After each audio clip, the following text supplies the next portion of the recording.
देश में ई फार्मेसी के बढ़ते दायरे को देखते हुए All India Organisation of Chemist and Druggist Association ने चिंता जताई और ऑनलाइन दवा कारोबार के खिलाफ खुलकर हल्ला बोला है। जी हां, इसको लेकर Sahibganj chemist and Druggist association के अध्यक्ष अनूप सिंह ने प्रेस कॉन्फ्रेंस कर सरकार को इस पर रोक लगाने की मांग की है।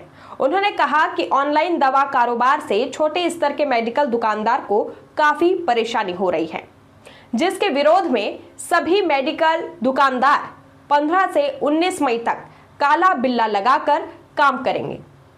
इसके बाद यदि सरकार नहीं मानी तो पूरे देश में 20 मई को एक दिवसीय राष्ट्रव्यापी बंद के तहत सभी दुकानों पर ताले लटके रहेंगे और जो भी परिस्थितियां पैदा होंगी उसके लिए सरकार जिम्मेवार होंगी। जिला अध्यक्ष अनूप सिंह ने ऑनलाइन मिलने वाले दवाओं पर 30 से 40% छूट मिलने पर भी सवाल उठाए और इसकी उच्च स्तरीय जांच की भी मांग की गई। इस मौके पर जिला अध्यक्ष अनूप सिंह, कृष्णा कुमार भगत, इसके साथ ही नवल किशोर मंडल, महेश अग्रवाल, रंजीत कुमार, हरेंद्र साव सहित कई लोग मौजूद थे।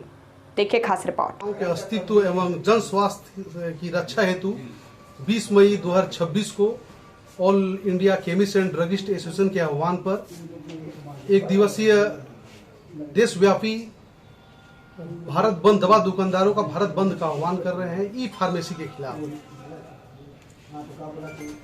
मतलब ई फार्मेसी जो चल रहा है, इससे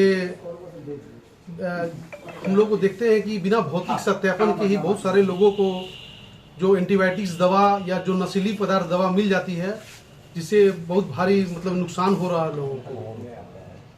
बहुत सारा मतलब कि आजकल एआई का जमाना है, इसके द्वारा मतलब गलत प्रिस्क्रिप्शन करके मतलब कोई भी लोग इसे बड़ी आसानी के साथ अपने एंटीबायोटिक और नस्ली दवा को मंगवा सकते हैं और इसका मिसयूज हो रहा है। इसी कारण हम लोग पूरे दवा दुकानदार 20 मई दिन बुधवार को पूरा देशव्यापी हड़ताल ई फार्मेसी के खिलाफ हम लोग करने जा रहे हैं।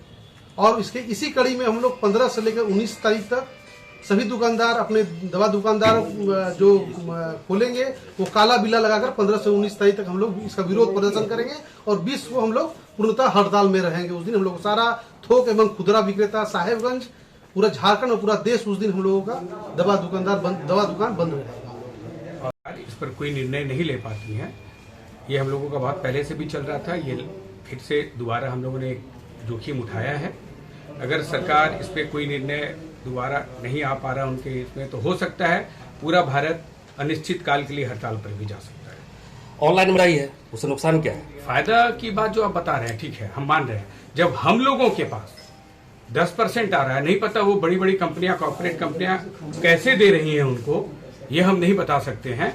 और जब हम लोगों स्टॉकिस्ट के पास 10% आता है और ब्रांड कंपनी उसका 8% आता है, उनको 40%, 25% कैसे दे रही है वो कंपनी समझेगी। ये हमें तो लगता है कि क्या उन लोगों का अंदर का बात है, किस तरह का मेडिसिन यूज करता है, या कंपनी देती है या नहीं देती है, किस तरह का ऑनलाइन वाले व्यापार कर रहे हैं, इस पर छानबीन का प्रक्रिया बनता है। और हम चाहेंगे इस पर ऑनलाइन वाले पर छानबीन हो। जैसे हमारे यहाँ हमारे दुकान में ड्रग इंस्पेक्टर आते हैं, वो हमारी इंस्पेक्शन करते हैं, तो इस तरह का इंस्पेक्शन कार्रवाई ऑनलाइन में भी किया जाए और उनसे भी पूछताछ किया जाए कि हम स्टॉकिस्ट को पूरे इंडिया में हम लोगों को जब 10% मिलता है तो उनको 40%, 20%, 25%, अब तो 50% लोग दे रहे हैं, उनको कहाँ से उपलब्ध है।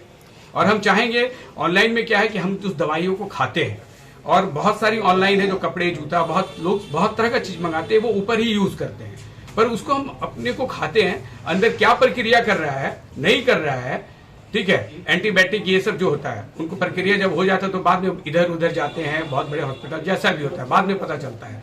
तो ये सब चीज को देखना है, करना है और हम लोग यही चाहेंगे। और हमारे छोटे व्यापार जितने भी हमारे छोटे दुकानदार हैं, वो भी बहुत ज्यादा इससे ये हो रहे हैं। पर काला बिल्ला लगाकर हम लोग सरकार के विरोध में हैं। सरकार हमारी मांग, हाँ,